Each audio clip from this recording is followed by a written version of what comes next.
Galactic Standard Year 307082. An absolutely terrible time to be alive if you ask me. Zorn Vex. I mean, sure, we had faster-than-light travel, quantum communications, and those little food synthesizers that could make anything taste like Borgonian sugar puffs. But we also had the Qu'Lari Consortium running the whole show, and by running I mean systematically draining every resource from every inhabited world, while maintaining a stranglehold on the Galactic Senate through a combination of bribery, blackmail, and the occasional diplomatic accident. Oh, pardon me, I forgot to introduce myself properly. The name's Zorn Vex, Senior Archivist at the Galactic Senate Archives on Centauri Prime. 6 limbs, exoskeleton, compound eyes, you know, the standard Arachnoid package. We are known for our meticulous record-keeping and our ability to file 17 documents simultaneously. It's not as glamorous as it sounds. The Senate Archives isn't exactly the hotspot of galactic intrigue. Most days I'm just cataloging trade agreements, border disputes, and the occasional declaration of war. Normal, boring stuff. Or at least it was, until that human walked in.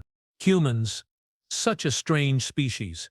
Bipedal, soft-skinned, only 2 eyes and an alarming tendency to stick their noses literally and figuratively where they don't belong.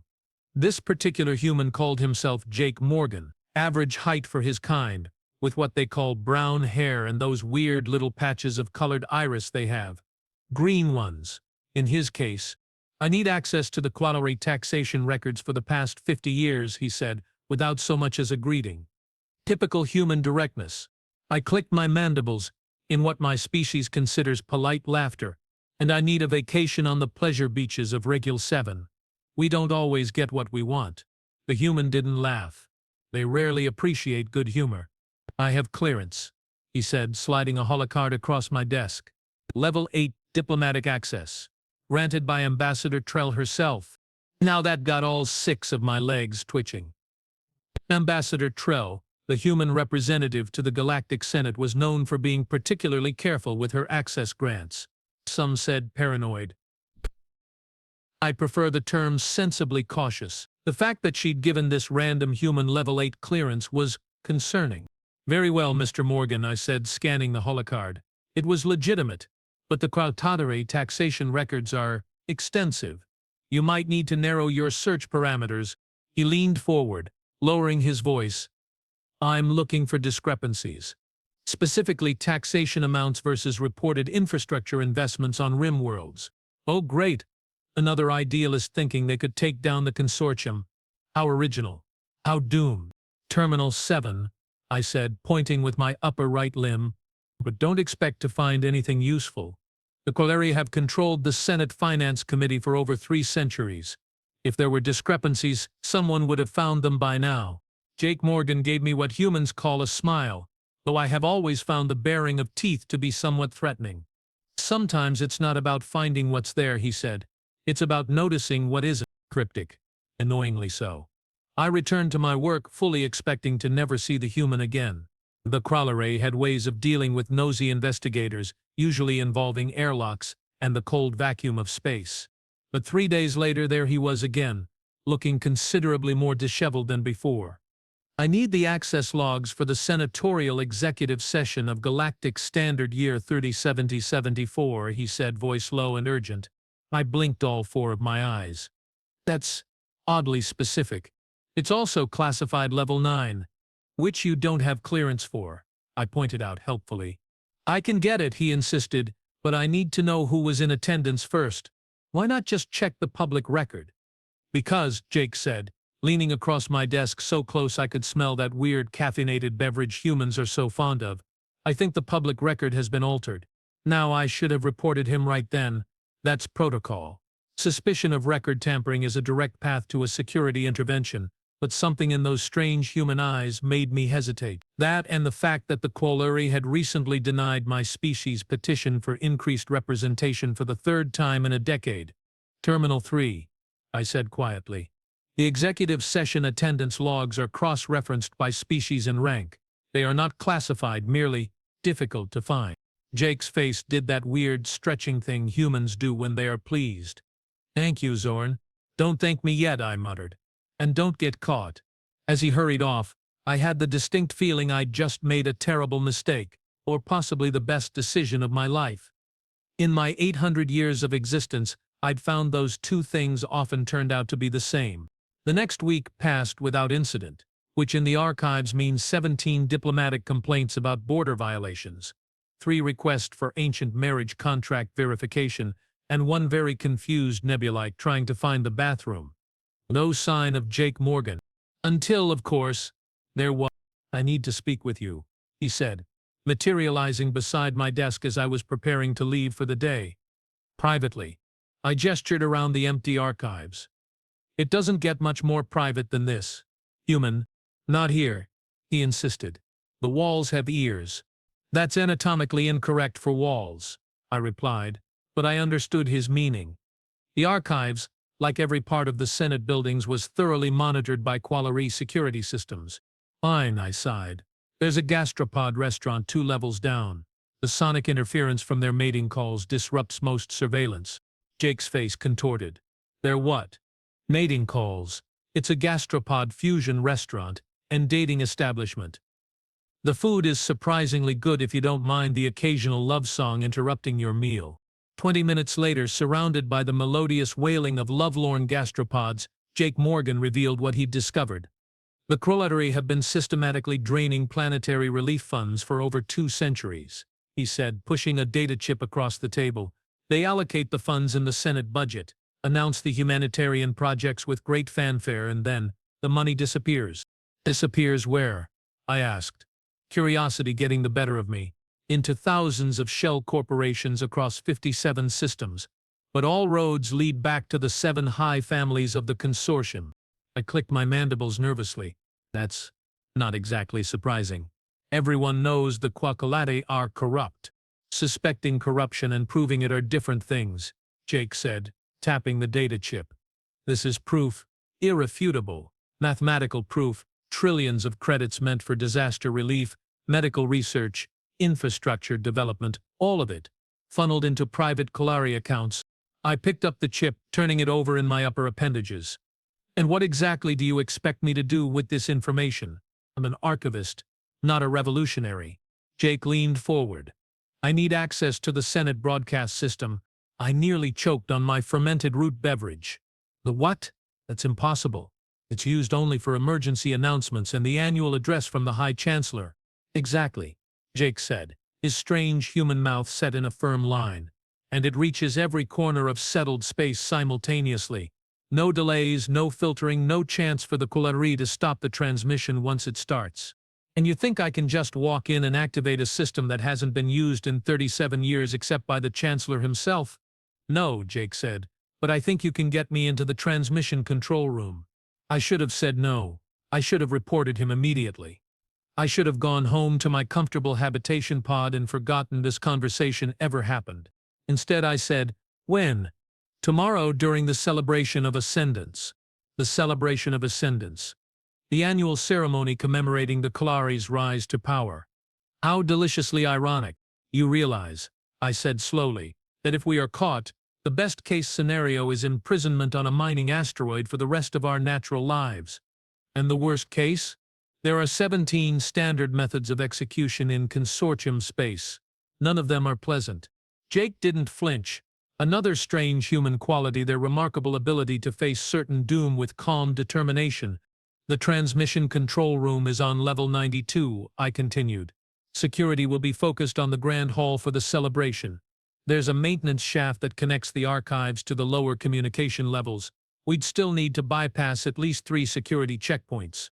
"I can handle that part," Jake said. "I just need you to get me to the first checkpoint. And once you broadcast this information, what then?"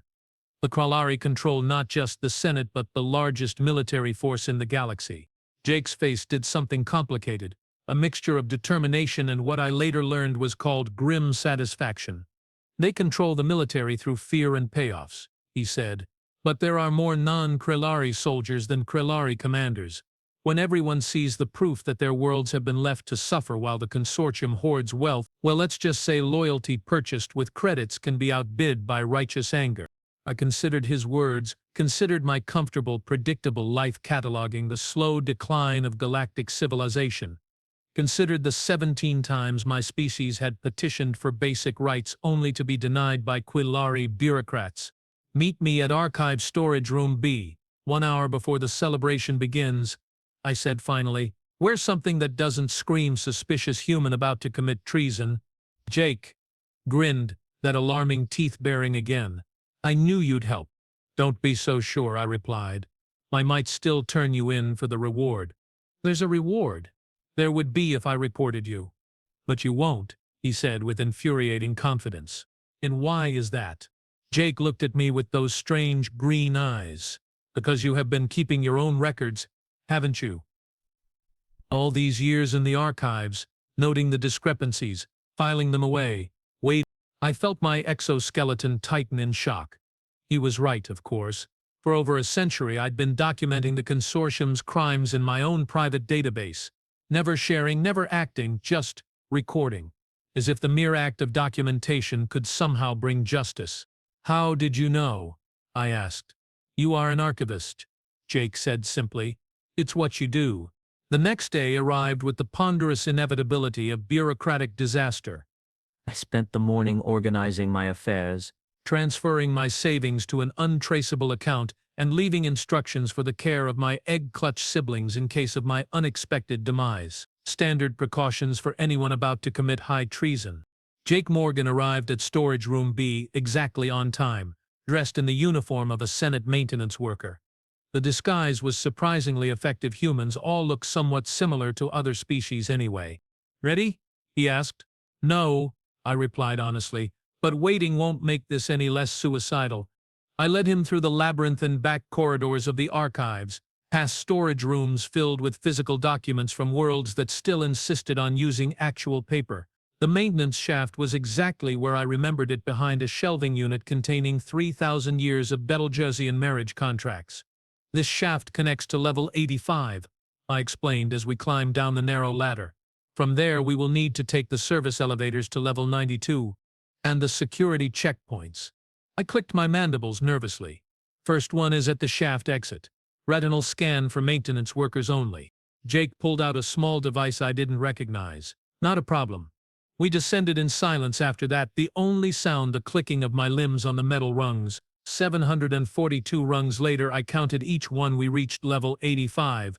The security checkpoint was unmanned, as expected during a major celebration. Just a simple retinal scanner beside a heavy door. Jake approached it confidently, holding his strange device up to the scanner. It beeped once, flashed green, and the door slid open. How did you— Better if you don't know, he interrupted. Plausible deniability. The service corridors of level 85 were deserted. Everyone either at their stations for the celebration or enjoying the public festivities. We reached the service elevator without incident. Level 92 requires a security code, I said as the elevator doors closed behind us. Jake punched in a sequence without hesitation. Ambassador Trell's clearance again, I guessed. Not exactly, he said, not meeting my compound gaze. Let's just say Ambassador Trell doesn't know how helpful she's being today. The elevator hummed as it carried us upward. My exoskeleton felt tight with anxiety, all 6 of my limbs twitching with nervous energy. If we succeed, I said suddenly, what happens next? Jake looked thoughtful. Chaos. Probably. The Qu'Lari won't give up power easily. There might be violence, possibly even civil war. And that doesn't bother you? Potentially igniting a galactic conflict. The conflict is already here, Jake said quietly. It's just been one-sided until now. The Qu'Lari have been waging economic warfare against the rest of the galaxy for centuries. This just evens the odds a bit. The elevator chimed softly as we reached level 92. When the doors opened, we found ourselves facing 2 Qu'Lari security guards. My heart's nearly stopped.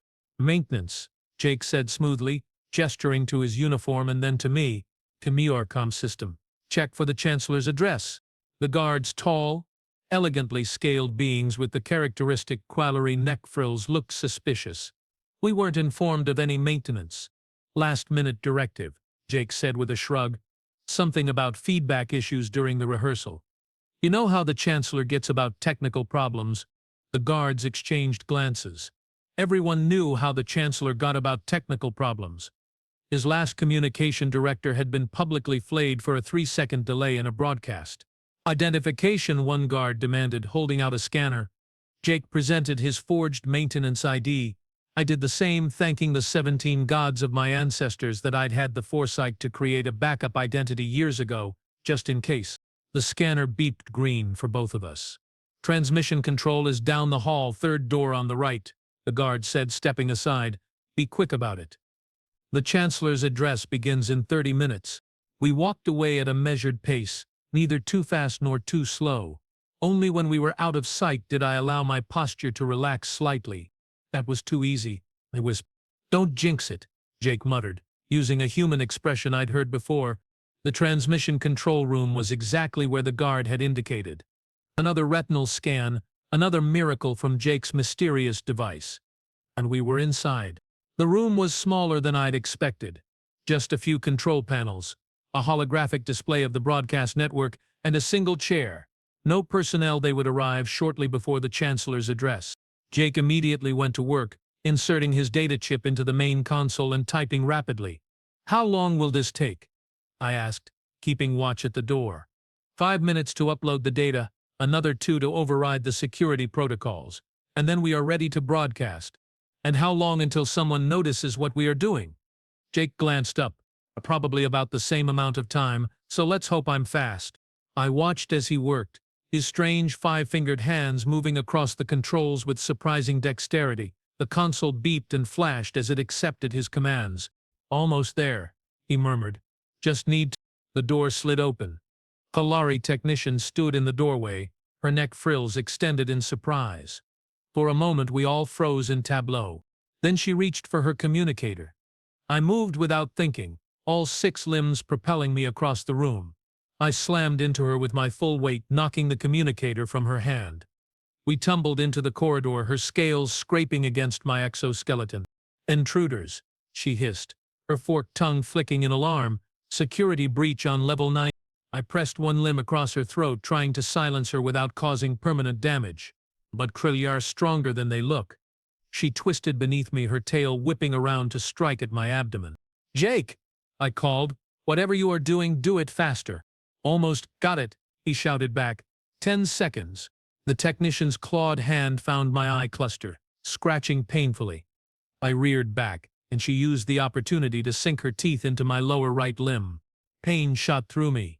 Qu'Lari venom not deadly to my species, but certainly incapacitating. Already I could feel the limb going numb. In the distance I heard the pounding of approaching security forces. Jake, now or never. Broadcasting, he shouted triumphantly. And then throughout the Senate building, throughout the entire galaxy, every communication device, every view screen, every holographic projector came to life simultaneously. The technician beneath me stopped struggling, her attention caught by the data streaming across every available display. Financial records, transfer logs, irrefutable proof of the greatest theft in galactic history. In the Grand Hall, where the celebration of ascendance was reaching its climax, the evidence of the Qu'Lari's crimes played out before thousands of representatives from hundreds of worlds, including the Chancellor himself. The security forces reached us, weapons drawn, but they too paused, their attention captured by the nearest screen. Jake emerged from the transmission control room, hands raised. It's too late, he said calmly. Everyone knows now, everyone sees. One of the guards, a non-Qu'Lari from the looks of him, lowered his weapon slightly. Is this real? He asked, gesturing to the data still streaming across the screens. Every bit of it, Jake confirmed, verified and cross-referenced. The Qu'Lari have stolen trillions in aid meant for your worlds, for your families. I watched as the realization spread across the guard's features. As the venom spread through my system, my vision beginning to blur. I saw something I never thought I'd witness, a crack in the foundation of Qu'Lari power. An alarm began to sound throughout the building. The Senate was being locked down. Too late. Far too late. The human had done it. With one file, with one broadcast, he had changed everything. As darkness closed in around me, I heard Jake Morgan's voice, strangely calm amid the growing chaos. This is just the beginning, he said, and I believed him. I woke up in what the humans call a predicament. My exoskeleton ached, my vision swam with after effects of the Qu'Lari venom, and I was handcuffed to a hospital bed with energy restraints designed specifically for arachnoids. The medical bay hummed with activity, but nobody paid attention to the traitorous archivist regaining consciousness in the corner. Quite rude, if you ask me. Through the haze of medical sedatives, I pieced together snippets of conversation around me. The words uprising, communications blackout, and chancellor escaped floated through the air like toxic spores on my home world. You are awake. Good. The voice belonged to a Talaxian doctor, their phosphorescent skin glowing softly in the dim light. Your friend was concerned the venom might have reached your central ganglia. My friend? I rasped, my vocal apparatus still partially paralyzed. The human. He's been rather persistent about your care. The doctor glanced nervously at the door, though he's currently occupied with the Transitional Council. Transitional Council? My mandibles clicked in confusion. How long was I unconscious? 3 days, the doctor replied, checking my vitals on a holoscreen. A lot has happened. That, as it turned out, was the understatement of the millennium. The humans' broadcast had worked better than anyone could have predicted. Within hours, protests erupted across 17 core worlds. By the end of the first day, military vessels from the outer systems had turned against their Qu'Lari commanders. By the second day, the Senate building itself had been secured by a coalition of species previously thought incapable of cooperation. The Qu'Lari Chancellor and most of the high families had fled in the confusion, taking with them whatever wealth they could grab in their haste. But they'd left behind something far more valuable: their records. And that's where I came in. Again. You are looking better, Jake Morgan said, striding into my medical room later that day. He'd abandoned his maintenance disguise for something more formal, a diplomatic uniform with hastily added insignia I didn't recognize. You are looking important, I replied, gesturing with my unrestrained limbs at his new attire. He laughed. Appearances. The Transitional Council thought humans should be represented given our role in recent events. So you are a politician now? How disappointing. I had higher hopes for you. Not a politician, he corrected. More of a consultant, which is why I'm here. Actually, we need your help. I clicked my mandibles skeptically. My help? With what? I'm an archivist, not a revolutionary. Oh wait, I guess I am a revolutionary now. Do we get special badges? I have always wanted a badge. Better, Jake said, deactivating my restraints with a keycard. You get an entire division. The consortium kept records, detailed records of everything. Financial transactions, blackmail material, secret communications. But it's all encoded, secured, and hidden throughout their networks. And you need an archivist to make sense of it all, I finished, rubbing my sore limbs as the energy cuffs disappeared. How convenient that you know one who's already committed treason. The council is calling it patriotic information redistribution now, Jake said with that strange human smile. Technically, we were never traitors since the Qu'Lari government was illegitimate due to fraud. Politics, I muttered. Already rewriting history. Not rewriting, Jake corrected. Uncovering. There's a difference. He helped me out of the bed, my legs still wobbly from the venom.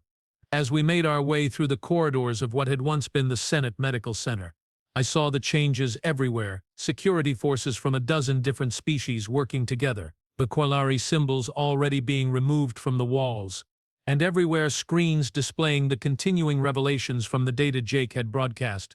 The Qu'Lari won't take this lying down, I said as we entered a transport lift.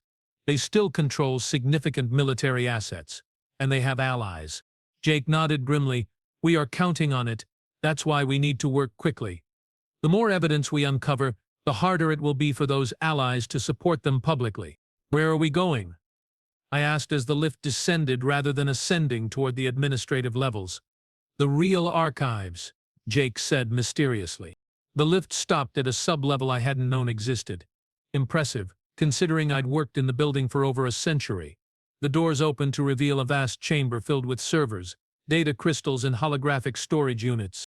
The Qu'Lari kept their most sensitive information completely isolated from the network, Jake explained as we walked between towering data stacks. Air-gapped, physically secured, and accessible only to the high families themselves. How did you find this place? I asked, my archivist's hearts beating faster at the sight of so much hidden information. We didn't, Jake admitted. Former Senator Kroll showed us. Turns out, not all Qu'Lari agreed with their leadership's methods. At the center of the chamber stood a Kalashi bind, recognized shorter than most, with faded scales that suggested advanced age. He turned as we approached, neck frills extending slightly in what I recognized as a greeting gesture. "Archivist Vex," he said, voice raspy but dignified. "Your reputation precedes you." "Senator Kroll, I presume?" I replied, attempting the proper Crowley greeting despite my species' anatomical limitations. I wasn't aware any consortium senators had remained. "Former senator," he corrected. "I was removed from office 87 years ago when I questioned certain financial allocations. The High families found it more convenient to discredit me than to kill me. A rare mercy on their part." Jake gestured around the chamber. "Senator Kroll has been helping us understand the Qu'Lari filing system, but we need someone who understands cross-species archival methods to really make sense of it all." I approached one of the data terminals, scanning the interface. "This is ancient technology, pre-unification war. No wonder nobody could hack into it, it's too old to interface with modern systems." "Precisely," Kroll said. "The High families believed antiquated technology provided the best security. No wireless access, no network connections, physical keys required for even basic functions." "How long do we have?" I asked, already assessing the enormity of the task before us. Jake exchanged glances with Kroll. "Intelligence suggests the Qu'Lari fleet is regrouping in the Cygnus Arm. Conservative estimate 6 days before they are ready to attempt a counterstrike. 6 days to sift through what looks like several millennia of secret records." I clicked my mandibles in what humans might mistake for amusement. "Impossible." "That's why we have brought in help," Jake said. The chamber door opened again, and in walked a procession of beings that nearly stopped all 4 of my hearts. Archivists, dozens of them, from every major species in the galaxy. Many I recognized from professional conferences or scholarly publications. "The Galactic Archivist Guild," I whispered, genuinely impressed. "You convinced them to take sides." "Truth isn't a side," said a voice I recognized immediately. Lara Bent, the human guildmaster herself, approached with a determined expression. "It's our entire purpose." For the next 5 days we worked without stopping. Hundreds of archivists, data specialists, cryptographers and historians swarmed through the hidden records of the Qu'Lari Consortium. We uncovered evidence of atrocities I hadn't imagined even in my most cynical moments. Engineered famines to drive down resource prices. Assassinations disguised as natural disasters. Entire species deliberately prevented from achieving spaceflight because their philosophies were deemed destabilizing. But we also found hope. Maps to hidden Qu'Lari assets that could be reclaimed for their original humanitarian purposes, lists of collaborators, but also of secret resistors, and perhaps most valuably, the locations of the Qu'Lari leadership's bolt holes and emergency rendezvous points. "They are not just regrouping," Jake said on the evening of the 5th day, looking over the tactical data we'd uncovered. "They are planning a full-scale attack on Centauri Prime. They want to decapitate the Transitional Council before it can establish legitimacy." "How very predictable," I remarked, all 6 of my limbs flying over different terminals as I correlated data streams. "Violent overthrow, the last refuge of the bureaucratically incompetent." "Predictable but dangerous," Kroll added. "Their fleet still commands significant firepower, and they will have no concern for civilian casualties." "Then we need to be unpredictable," Jake said, that familiar determination hardening his strange human features. "Zorn, that file you found yesterday, the one about the command codes." "The fleet override protocol," I confirmed. "Designed as a safeguard against military coups. Ironic, considering our current situation. Could it work against them?" I considered. "Possibly. The protocol was designed to allow the High Chancellor to remotely disable any consortium vessel that turned against the government. But it requires physical access to the central military network, which is on the Chancellor's personal vessel," Kroll finished. "The inevitable Dominion, which, according to our intelligence, is currently at the center of the Qu'Lari fleet," Jake said, rubbing his chin thoughtfully. "Heavily guarded and impossible to reach." "Impossible is such a tedious word," I replied. "I prefer statistically unlikely but theoretically achievable through methods of questionable sanity." Jake laughed. I'm starting to see why you have survived so long in Senate bureaucracy. You have got a plan. Not a plan, an observation. I pulled up a holographic display of the Qu'Lari fleet movements. The inevitable Dominion never enters battle. It always remains protected at the center of the formation. The former Chancellor, values his scales too much to risk them. So we can't reach the ship, Jake said, frowning. No, I agreed, but we might not need to. Look here. I highlighted a small vessel near the flagship, the communication relay ship. All orders must pass through it before being distributed to the fleet. It's a security measure to prevent false commands. Krull's neck frills extended in surprise. You are suggesting we capture the relay ship. I'm suggesting we don't need to capture anything, I corrected. Just send the right signal from the right place at the right time. Jake leaned forward. The senatorial broadcast system, the one we used before. Exactly. The relay ship is programmed to automatically authenticate and distribute any signal coming from that system.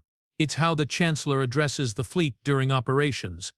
But the Qu'Lari will have changed the access codes by now, Krull objected. They changed the codes, I agreed. But not the hardware authentication. They couldn't. The system is too old, too specialized.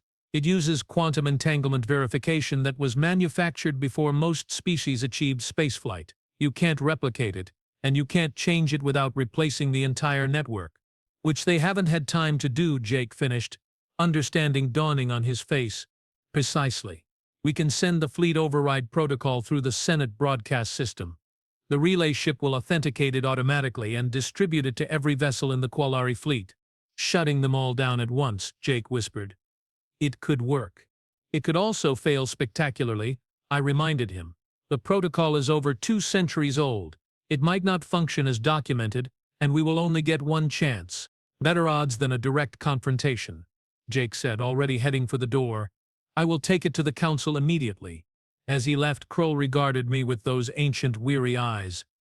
You have taken quite a risk, Archivist Vex, for a species not your own. I clicked my mandibles dismissively. I didn't do it for humans, or for any other specific species. I did it because information deserves to be free, Krull finished. A dangerous philosophy. All the best ones are, I replied. The next day passed in a blur of preparation. The Transitional Council approved our plan with minimal debate. The approaching Qu'Lari fleet left little room for alternative strategies. Jake and I found ourselves back in the transmission control room, this time accompanied by a team of technicians and guarded by soldiers representing a dozen different species. Feels different this time, Jake remarked as we prepared the broadcast system. Less treasonous. More official, certainly. I agreed, though official treason is still treason if we fail. Always the optimist, he said with that strange human smile. Realist, I corrected. The universe doesn't care about our intentions, only our results. The technicians reported that the Qu'Lari fleet had entered the outer reaches of the Centauri system. Our window of opportunity was narrowing. Signal path verified, called out a Tellarian technician, her tentacles manipulating the controls with practiced ease. Quantum authentication standing by. Fleet override protocol loaded and ready, reported another technician, this one a mechanoid whose designation translated roughly to efficient calculation through adversity. Jake looked at me. You should do the honors. It was your discovery. I moved to the main console, all 6 limbs poised over the controls, initiating broadcast in 3, 2, I activated the sequence. For a moment, nothing happened. The room fell silent except for the humming of equipment. Then the holographic display showing the approaching Qu'Lari fleet flickered. One by one, the indicators representing the massive warships changed from red to gray. It's working, Jake whispered. They are powering down. Not all of them, I noticed. A few ships, perhaps 1 in 20, remained operational. But the vast majority of the fleet, including the massive dreadnoughts that could have reduced Centauri Prime to slag, were drifting helplessly in space. Impossible, gasped the Qu'Lari technician, one of Krull's supporters. The override actually worked. Never underestimate the power of good record-keeping, I replied, allowing myself a moment of professional pride. The celebration was short-lived. A new alert appeared on the tactical display. The inevitable Dominion is launching escape pods, reported a sensor officer. The Chancellor is trying to flee. Jake turned to the communications officer. Contact our picket ships. Don't let any of those pods through. But it was too late. The Chancellor's personal pod had already slipped past the defensive perimeter, its stealth systems rendering it nearly invisible to sensors. He's getting away, someone growled. No, I said quietly, studying the trajectory. He's not. All eyes turned to me. The Chancellor's pod is heading for coordinates that match a secret Qu'Lari outpost, I explained. One we discovered in the archives yesterday, and one where Senator Krull took the liberty of deploying a welcome committee. As if on cue, the communications system chimed. Senator Krull's voice filled the control room. Transitional Council, this is Krull. The former Chancellor is in custody. I repeat, we have apprehended Chancellor Voxstein. The resistance at the outpost was minimal. A cheer erupted throughout the room, throughout the entire Senate complex, as the news spread. Without their fleet, without their Chancellor, the Qu'Lari Consortium's 3 centuries of dominance had ended in less than a standard week. Jake found me later on one of the observation decks, watching as shuttles from a dozen worlds arrived carrying diplomats, officials, and representatives for the first truly open Galactic Senate session in generations. There you are, he said, joining me at the viewport. You are missing the celebrations. Not much for crowds, I replied, or festivities, or excessive displays of emotion. I get it, Jake laughed, but you should at least make an appearance. You are something of a hero now. I clicked my mandibles dismissively. I'm an archivist who did his job properly. If that qualifies as heroism, the galaxy has very low standards. The Council is forming a new archives department, Jake said after a moment, not just for record-keeping but as an independent watchdog organization. Full access, full transparency, answerable only to a multi-species oversight board. Let me guess, they want me to run it. Jake looked surprised. How did you know? Because bureaucracy, like nature, bores a vacuum. And because putting the troublemaker in charge is always easier than admitting they were right all along. I turned all 4 of my eyes toward him. I will take the position on one condition. Name it. The Human Diplomatic Corps assigns a permanent liaison to the archives. Someone with a particularly annoying habit of asking inconvenient questions. Jake smiled. I think that can be arranged.